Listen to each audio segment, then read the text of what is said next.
Carson-Newman beats Wingate 86-71 to win the South Atlantic Conference's regular season championship. Coach, long season, but you go wire to wire in the regular season. You win the championship. How does it feel to have the title under your belt?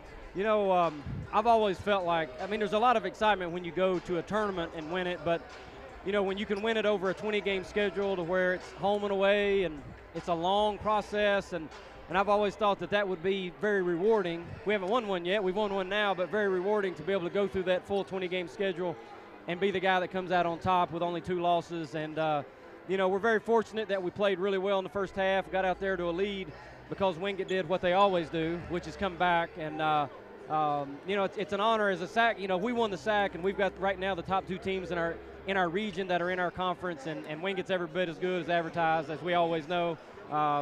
Very proud of our kids, very proud that they could put the LMU game behind them and move to this one to try to win a title. We talked about how important the first portion of the game would be. Right. And your team comes out. I think you score 15 of the first 19 points in the game. And you never really look back from that point on. The lead gets all the way up to 29. Right. Obviously, this team had some determination behind it after what happened Wednesday and what happened the first time this year. But to see them come out and play a full 20 minutes to start the game, what'd that mean? I mean, it's big. You know, they stepped up to the occasion. We know we're playing a team that has been the staple of our league for years, and we all know the troubles that we've had against Wingate.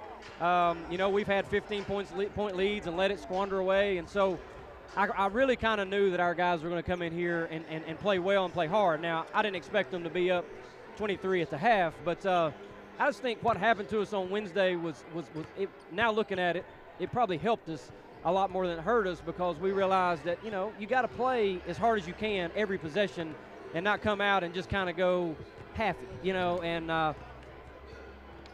the crowd was great. It was on our home floor. Obviously, we play really good here. A lot of things were in our favor, and I'm glad the kids took advantage of it. Wingate, you knew they would make a comeback at some point, but they get all the way down to 10 points. Right. Another opportunity for a learning experience for this team. What do you take away? Because you would probably expect to see them next week. At least that would be the favorite situation, to see them next week in the conference tournament. Right. And if things play out potentially in the regional, you might see them again. So you might see them 2 more times. So what do you take away from the ending portion of this game? Well, the ending portion, you know, we shot ourselves in the foot way too many times. You know, we were in the third quarter. I go back to the third quarter. We had some opportunities. We had some big shots that were open that didn't go down, that maybe we could extend the lead out a little bit more. Obviously, they weren't necessarily as crisp offensively as they typically are.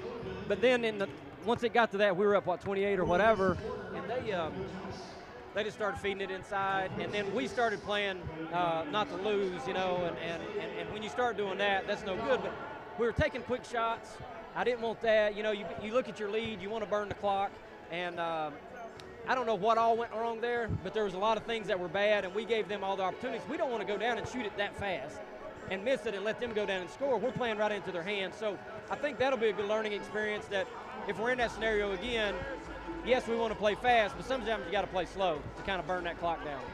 Senior day, and 5 of them go out as champions in the regular season in their final regular season home game. What's it mean to send them off in that way? I mean, I think it's fitting. You know, we've had so many times here that, you know, we've won some senior day games and got to celebrate it, and then we've had games that, you know, we didn't. And it's very disappointing for them, but we talk about it all the time. Meaningful games at the end of February. You can't get any more meaningful than a winner-take-all for the league. I mean, it's just a league title. We still got tournaments and stuff in play, but to do it in front of our home crowd on senior day for these culture guys, because, you know, we've talked about it a lot. These are great kids. They're very mature for their age. They do the things on the floor and off the floor the right way. They don't give me any trouble. And they've kind of been, the class before them, maybe a couple, they kind of started the change of how we were going to behave and act and perform. And they've just been a culmination of it. And to see them be able to come in here and do something that hadn't been done in a very long time, I'm glad this senior class is getting to enjoy that. Coach, you're a SAC champion. Go enjoy it. Thank you. I appreciate it, Michael. He's Mike Mincey. We'll step out, come back with more on the Domino's Postgame Report next.